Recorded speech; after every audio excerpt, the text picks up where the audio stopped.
وہ میں ہی کرتی ہوں۔ تو میری امی نے مجھے ایک دن کہا کہ بیٹا رومی، اوپر جا کے آپ پودوں کو پانی دے آؤ۔ اور یہ عصر کے بعد کا ٹائم تھا۔ میں اوپر چھت پر آ گئی اور میری امی نیچے کچن میں کام کر رہی تھیں۔ میں اوپر آ کر اپنے پودوں کو پانی دینے لگی اور وہیں بیٹھ گئی تھوڑی دیر۔ ایسی اچھی ہوا چل رہی تھی، میں وہیں بیٹھ کر اپنے اس میں گم ہو گئی۔ کافی دیر ہو گئی تو مجھے نیچے سے میری امی کی آواز آئی۔ میں نے ان سے کہا کہ میں آ رہی ہوں۔ اچھا، میں اوپر کی سیڑھیوں سے فرسٹ فلور پر آئی ہوں اور آ کر مغرب ہو گئی تھی۔ مجھے اندازہ ہی نہیں ہوا کہ ٹائم اتنا زیادہ ہو گیا، اور میں نیچے آ کر آخری والی سیڑھی پہ جیسے ہی میں نے قدم رکھا ہے تو مجھے ایسا محسوس ہوا کہ جیسے کسی نے میرے کاندھے کے اوپر ہاتھ رکھا ہے۔ جب میں نے پلٹ کر دیکھا تو وہی عورت جو مجھے خواب میں نظر آتی تھی، سفید ساڑی پہنی ہوئی ہے اور بال اس کے دونوں شولڈر سے آگے آئے ہوئے ہیں اور خوفناک اس کی شکل ہے، اور اس نے میرے شولڈر کے اوپر ہاتھ رکھا اور میں نے پلٹ کر دیکھا۔ اس کے بعد مجھے ہوش نہیں، میں زمین پہ گر گئی۔ جب مجھے ہوش آیا تو میری امی اور میرے بھائی میرے پاس بیٹھے ہوئے تھے اوپر چھت پر ہی۔ میری امی میرے منہ پر چھینٹے ڈال رہی تھی پانی کے اور مجھ سے کہنے لگی کہ رومی بیٹا کیا ہوا؟ میں نے امی سے کوئی بات نہیں کی اور خاموشی سے اٹھ کر نیچے اپنے کمرے میں آ کے لیٹ گئی۔ میں اپنے دل میں اپنی زبان سے کچھ کہنا چاہ رہی تھی، لیکن ایسا تھے کہ جیسے کسی نے کہ میرے منہ کو جکڑا ہوا ہے۔ میں باوجود کوشش کے بھی کوئی بات منہ سے نہیں نکال پا رہی تھی۔ میری امی میرے پاس آئیں اور مجھ سے کافی ٹائم تک پوچھتی رہیں، لیکن میں نے انہیں کسی ایک بات کا بھی جواب نہیں دیا۔ اور جب رات میں میرے بابا آئے تو میری امی نے ان کو تمام بات بتائی، تو انہوں نے کہا ہو سکتا ہے بچی کا پاؤں سلپ ہو گیا ہوگا، اس لیے وہ بے ہوش ہو گئی یا کچھ ایسا۔ تو میری امی نے کہا کہ میں جب سے اس سے پوچھ رہی ہوں تو اس نے مجھے کسی بھی بات کا کوئی جواب نہیں دیا۔ خیر، میرے بابا نے انہیں منع کیا کہ آپ زیادہ سوال جواب مت کیجیے بچی سے، اس کو آرام کرنے دیں۔ میری امی نے مجھے گرم دودھ دیا اور مجھے سونے کا کہا، اور وہ میرے پاس ہی بیٹھ گئی۔ کچھ دیر کے بعد شاید میں سو گئی۔ میری امی اٹھ کے چلی گئی اپنے کمرے میں، اور رات میں وہی عورت میرے خواب میں پھر آئی، اور اب وہ مجھے کہہ رہی تھی کہ اوپر آؤ چھت پر، میں تمہارا انتظار کر رہی ہوں، تم اوپر چھت پر آؤ۔ اور میں نیند میں ان سے کہہ رہی ہوں کہ میں آپ کو نہیں جانتی، آپ کون ہیں؟ انہوں نے کہا کہ میں تمہیں بلا رہی ہوں، میں تمہیں کہہ رہی ہوں تم اوپر آؤ، پھر میں تمہیں بتاؤں گی کہ میں کون ہوں۔ لیکن میں نے ان کو صاف انکار کر دیا کہ میں اوپر نہیں آ رہی۔ اور پھر اس عورت نے میرا ہاتھ پکڑا اور زبردستی وہ مجھے کھینچتی ہوئی سیڑھیوں سے اوپر لے گئی، اور میں چیخ رہی ہوں، چلا رہی ہوں، لیکن کوئی بھی میری آواز نہیں سن رہا۔ تمام گھر میں اندھیرا تھا اور میں اپنی امی کو بہت چیخ چیخ کر آوازیں دے رہی تھی، اپنے بھائیوں کو، اپنی امی کو، اپنے بابا کو، لیکن کسی ایک نے بھی میری ایک آواز نہیں سنی۔ اور وہ عورت زبردستی مجھے سب سے اوپر چھت پر لے آئی، اور جب وہ مجھے اوپر چھت پر لے کر آئی ہے تو میں یہ دیکھ کر حیران ہو گئی کہ ہماری اس چھت پر اس قدر لوگ موجود ہیں، جن میں بچے، بڑے، عورتیں، مرد، سب لوگ وہاں پر موجود ہیں۔ اتنی بڑی تعداد میں لوگ، پوری چھت ہماری بھری ہوئی ہے، اور وہ عورت مجھے ہاتھ سے گھسیٹتی ہوئی اوپر چھت پر لے آئی ہے، اور میں اس قدر چیخ رہی ہوں، اتنا چلا رہی ہوں، لیکن کسی کو میری آواز نہیں آ رہی۔ میں اس سے کہتی ہوں کہ مجھے چھوڑ دو، میں نیچے جاؤں گی، میں اپنی امی کے پاس جاؤں گی۔ وہ مجھے کہتی ہے تم خاموشی سے یہاں بیٹھ جاؤ، اگر اب تم نے نیچے جانے کا نام لیا تو میں تمہیں بہت سخت سزا دوں گی۔ لیکن میں اس کی بات نہیں مانتی اور میں سیڑھیوں کی طرف بھاگتی ہوں۔ جیسے ہی میں سیڑھیوں کی طرف بھاگتی ہوں تو وہ عورت مجھے پیچھے سے دھکا دے دیتی ہے، اور میں چیخنے لگتی ہوں۔ پھر میری آنکھ کھل گئی۔ یہ سب کچھ میں خواب میں دیکھ رہی تھی اور کمرے میں بہت زیادہ اندھیرا تھا۔ میں فوراً ہی دروازہ کھول کر اپنی امی کے کمرے میں گئی اور میں نے رونا شروع کر دیا اور اپنی امی کو تمام اپنا خواب سنایا۔ تو وہ مجھے کہنے لگی کہ بیٹا کیا وجہ ہے، تم بہت زیادہ ڈرنے لگی ہو۔ میں نے امی سے کہا کہ امی، اس دن جو میں چھت پہ بے ہوش ہوئی تھی، مجھے وہی عورت وہاں پر ملی تھی اور اس نے میرے کاندھے کے اوپر اپنا ہاتھ رکھا تھا۔ اس کی شکل دیکھ کر میں خوف کے مارے بے ہوش ہو گئی اور وہی عورت ابھی مجھے خواب میں بھی نظر آئی ہے۔ وہ چھت پر مجھے لے کر گئی تھی اور وہاں بہت زیادہ لوگ موجود تھے امی۔ یہ بات سن کے میری امی اور بابا تھوڑے پریشان ہوئے۔ پھر میرے بابا نے کسی سے معلوم کروایا تو انہوں نے کہا کہ آپ کی بچی کچھ دن پہلے کہیں گئی ہے تو وہاں سے کچھ اثرات جو ہیں اس بچی کے اوپر ہو گئے ہیں۔ خیر انہوں نے کہا کہ میں آ کر آپ کی بچی کو تفصیلی دیکھوں گا اور پھر میں آپ کو بتاؤں گا کہ یہ لوگ کہاں سے آئے ہیں۔ پھر اگلے ہی دن مغرب کے بعد میرے بابا ایک مولوی صاحب کو لے کر آئے، کیونکہ میرے بابا جس مسجد میں نماز پڑھتے تھے وہاں کے جو مولوی صاحب تھے وہ بہت اچھے تھے۔ میرے بابا نے انہی سے ذکر کیا تھا اس چیز کا۔ پھر وہ آئے تو انہوں نے مجھے بلایا اور مجھ سے پوچھا کہ بیٹا کس طرح کے لوگ آپ کو نظر آتے ہیں اور یہ کب سے آپ کے ساتھ سلسلہ ہے۔ پھر میں نے انہیں بتایا کہ ہم لوگ کچھ دن پہلے خالہ کے گھر گئے تھے، پھر اس کے بعد جس دن میں گھر آئی ہوں تو اسی دن خواب میں مجھے وہ عورت نظر آئی ہے جو کہ مجھے بار بار کہتی ہے کہ میرے ساتھ چلو۔ خیر انہوں نے کہا کہ آپ آرام سے یہاں بیٹھیں، آنکھیں بند کریں۔ پھر انہوں نے مجھ پہ کچھ پڑھا تو انہوں نے مجھے کہا کہ بیٹا جو بھی آپ کو نظر آ رہا ہے وہ مجھے بتائیں۔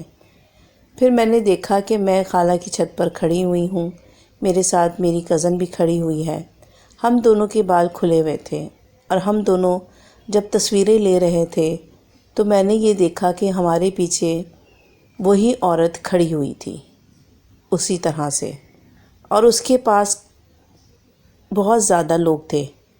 میری خالہ کی پوری چھت اسی طرح کے لوگوں سے، عجیب و غریب لوگوں سے بھری ہوئی تھی۔ اتنے زیادہ لوگ تھے کہ ایسا لگ رہا تھا کہ ایک بندے کی بھی گنجائش نہیں ہے، کھچا کھچ لوگ بھرے ہوئے تھے۔ وہی لوگ مجھے پیچھے جو مزار تھا اس میں بھی اسی طرح کے لوگ نظر آ رہے تھے، اور میری خالہ کی پوری چھت اور آس پڑوس کی جو گلی تھی، جو مزار تھا، وہ اس قسم کے لوگوں سے بھرا ہوا تھا اور میں ان کو ساری تفصیل بتا رہی تھی۔ پھر میں نے دیکھا کہ جب میں خالہ کے گھر سے آ رہی تھی تو وہی عورت ہمارے ساتھ ہماری گاڑی میں بھی سوار تھی۔ پھر میں نے دیکھا ہم گھر پر آئے، وہ گھر پر میرے کمرے میں موجود تھی۔ میں نے ہر ایک بات مولوی صاحب کو بتائی۔ پھر انہوں نے کہا کہ بیٹا آپ اٹھیے، وضو کیجئے، اور انہوں نے قرآن کی کچھ آیت مجھے بتائی اور مجھے کہا کہ بیٹا آپ یہ پڑھیے، اور میں نے جا کر پھر وضو کیا، نماز پڑھی، اور جو انہوں نے مجھے قرآن کی آیتیں بتائی تھیں وہ میں نے پڑھی۔ پھر مولوی صاحب نے مجھ پہ کچھ دم کیا اور میری امی سے کہا کہ آپ اس کو کچھ عرصہ اپنے پاس سلائیں، اس بچی کو اکیلا مت چھوڑیں، کیونکہ جہاں یہ گئی تھی وہاں پر بہت زیادہ جنات کا بسیرا ہے، اور انہی میں سے کوئی اس بچی کے بالوں پر عاشق ہو گیا ہے اور وہ اس بچی کو بہت زیادہ پریشان کر رہے ہیں۔ وہ آپ لوگوں کے ساتھ ہی آپ کے گھر میں آ گئے ہیں، کیونکہ ان کی تعداد بہت زیادہ ہے، تو ان لوگوں کو ختم کرنا اور یہاں سے نکالنے میں کچھ ٹائم لگے گا، تو بہتر ہے کہ آپ بچی کو بالکل بھی تنہا مت چھوڑیے گا اور کچھ عرصے کے لیے اس کے اسکول جانے پہ بھی پابندی لگا دیں۔ یہ بات سن کے میری امی اور بابا دونوں بہت پریشان ہوئے، اور پھر میری امی نے انہیں پوچھا کہ یہ لوگ جو ہیں میری بیٹی کے پیچھے جو بھی جنات ہیں، یہ میری بیٹی کے پیچھے کہاں سے پڑے ہیں؟ تو انہوں نے کہا کہ آپ اپنی بہن کے گھر گئی تھیں تو وہیں پر جو مزار ہے اور جو ان کا گھر ہے وہ ان چیزوں سے بھرا ہوا ہے۔ آپ کوشش کیجئے کہ آئندہ اپنی بچی کو وہاں لے کر مت جائیے، اور اپنی بہن سے بھی کہیں کہ وہ گھر جتنی جلدی ہو سکے وہ چھوڑ دیں، کیونکہ ان کی بچی بھی جوان ہے، تو یہ جو چیزیں ہیں یہ بچوں کو نقصان پہنچائیں گی۔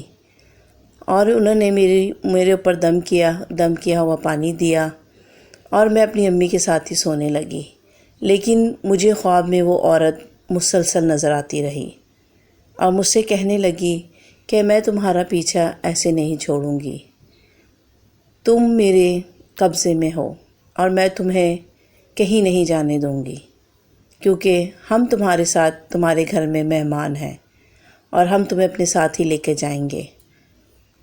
میں نیند سے ڈر کر اٹھ جاتی اور اپنی امی کو اپنا واقعہ جو خواب مجھے آتا وہ میں بتاتی، تو میری امی نے کہا بیٹا پریشان نہ ہو، یہ چیزیں تمہیں پریشان تو ضرور کریں گی لیکن نقصان کسی بھی قسم کا نہیں پہنچا سکتی، کیونکہ جو مولوی صاحب نے پانی دیا تھا اور جو مجھے پڑھنے کے لیے کہا تھا میں وہ روٹین سے پڑھ رہی تھی، اور میں نے ایسے ہی کیا جیسے مجھے مولوی صاحب نے بتایا۔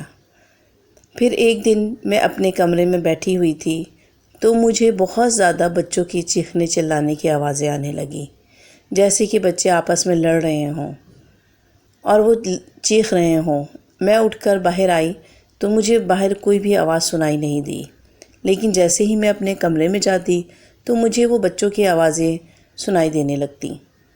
میں اپنی امی کے پاس آ کر بیٹھ گئی اور میں اپنی امی سے اس چیز کا ذکر کیا، تو امی نے کہا بیٹا آپ اٹھو اور جا کر قرآن کی تلاوت کرو، اور انہوں نے مجھے کہا کہ وہ جو مولوی صاحب نے پانی دیا ہے اس کا بھی اپنے کمرے میں چھڑکاؤ کرو۔ پھر میں نے ایسا ہی کیا، امی سے وہ دم کیا ہوا پانی لیا، کچھ میں نے پیا اور کچھ میں نے اپنے کمرے میں دیواروں پر ڈالا، تو وہ جو مجھے بچوں کے شور کی آواز آ رہی تھی وہ ختم ہو گئی۔ خیر یہ سلسلہ کافی دن چلتا رہا، لیکن میں اب پریشان ہو گئی تھی۔ میری امی کہہ رہی ہیں کہ تم دن بدن کمزور ہوتی جا رہی ہو، کیونکہ وہ چیزیں میرے بالوں پر عاشق تھیں۔ میرے بال بہت زیادہ خوبصورت، سلکی اور لمبے تھے، اور مجھے اپنے بالوں سے بے حد محبت ہے۔ خیر میں نے امی سے کہا کہ امی کسی طرح میرے ان چیزوں سے پیچھا چھڑوائیں، کیونکہ میں بہت پریشان ہو گئی ہوں۔ میں سوتی ہوں تو وہ عورت میرے خواب میں آتی ہے، اور میں اگر اکیلے میں بیٹھی ہوں تو مجھے عجیب و غریب آوازیں سنائی دیتی ہیں۔ خیر امی نے بابا سے ذکر کیا اور بابا نے ان مولوی صاحب سے، اور پھر ایک دن مولوی صاحب آئے اور انہوں نے ادھر اوپر ہی چھت پر لے جا کر مجھے، میری امی اور بابا کو بٹھایا اور انہوں نے کچھ علم کیا، اور انہوں نے کہا کہ جتنے بھی لوگ ہیں اس چھت کے اوپر موجود ہیں، انہوں نے زوردار آواز میں کہا کہ جو بھی مخلوق اس چھت پر موجود ہے اگر وہ اپنی بھلائی چاہتی ہے تو ابھی اور اسی وقت یہاں سے چلی جائے، نہیں تو مجبوراً مجھے آپ لوگوں کو ختم کرنا پڑے گا اور آپ لوگ اس بچی کا پیچھا چھوڑ دیں۔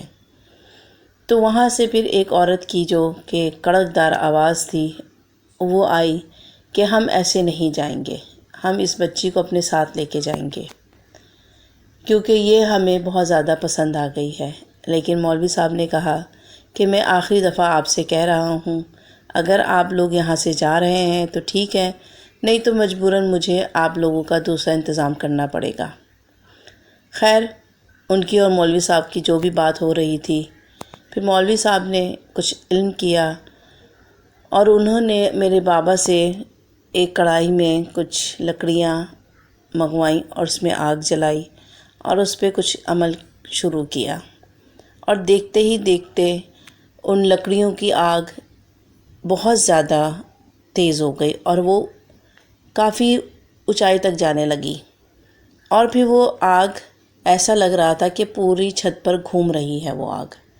میں، میری امی اور میرے بابا ہم وہیں بیٹھے ہوئے تھے جہاں ہمیں مولوی صاحب نے بٹھایا تھا، اور پھر وہ آگ جیسے جیسے پوری چھت پہ پھیل رہی تھی تو ہمیں جیسے کہ کتے بلیاں چیختے چلاتے روتے اس طرح کی آوازیں آنے لگیں، اور وہ آوازیں اس قدر تیز تھیں کہ ہم لوگوں کے کان پھٹ رہے تھے، جیسے کہ ہزاروں کی تعداد میں کتے بلیاں جل رہے ہوں یا انہیں کوئی تکلیف پہنچ رہی ہو۔ اور پھر یہ تقریباً 1 گھنٹے تک مولوی صاحب جو علم کر رہے تھے یہ آوازیں ہمیں آتی رہیں، اور پھر آہستہ آہستہ وہ آوازوں میں کمی ہوئی اور پھر بالکل ہی آوازیں ختم ہو گئیں۔ پھر مولوی صاحب نے میری امی اور میرے بابا سے کہا کہ ابھی جا کے آپ تینوں غسل کیجئے اور نماز ادا کیجئے اور اپنے گھر کو بھی جتنا ہو سکے پاک صاف رکھیں اور سورہ بقرہ کی تلاوت کریں اور اپنی بیٹی کا صدقہ دیں، کیونکہ اللہ تعالیٰ نے اس کو دوسری زندگی دی ہے اور میں نے ان لوگوں کا انتظام کر دیا ہے، یہ آئندہ کبھی بھی آپ کی بچی کو کسی بھی قسم کا کوئی نقصان نہیں پہنچائیں گے۔ اور انہوں نے کہا کہ اپنی بہن سے بھی کہیں کہ وہ گھر خالی کر دیں۔ پھر میں نے اور میری امی نے خالہ کو بتایا یہ تمام باتیں اور خالہ سے بھی کہا کہ آپ لوگ وہ گھر چھوڑ دیں، اور پھر 1 مہینے کے بعد میری خالہ نے بھی وہ گھر چھوڑ دیا۔ اور یہ ملیر میں کافی مشہور مزار ہے جہاں پہ میری خالہ رہا کرتی تھیں۔ مولوی صاحب بتاتے ہیں کہ مزار میں اور مزار کے آس پاس کروڑوں کی تعداد میں جنات کا بسیرا ہے اور وہ اسی طرح لوگوں کو تنگ کرتے ہیں۔ تو یہ تھی رومی کی سچی آپ بیتی۔ امید کرتی ہوں آپ لوگوں کو پسند آئی ہوگی۔ اس ویڈیو کو لائک کیجیے گا اور اپنے دوستوں کے ساتھ شیئر کرنا مت بھولیے گا۔ مجھے اور اپنے پیاروں کو اپنی نیک دعاؤں میں ضرور یاد رکھیے گا۔ اللہ حافظ، فی امان اللہ۔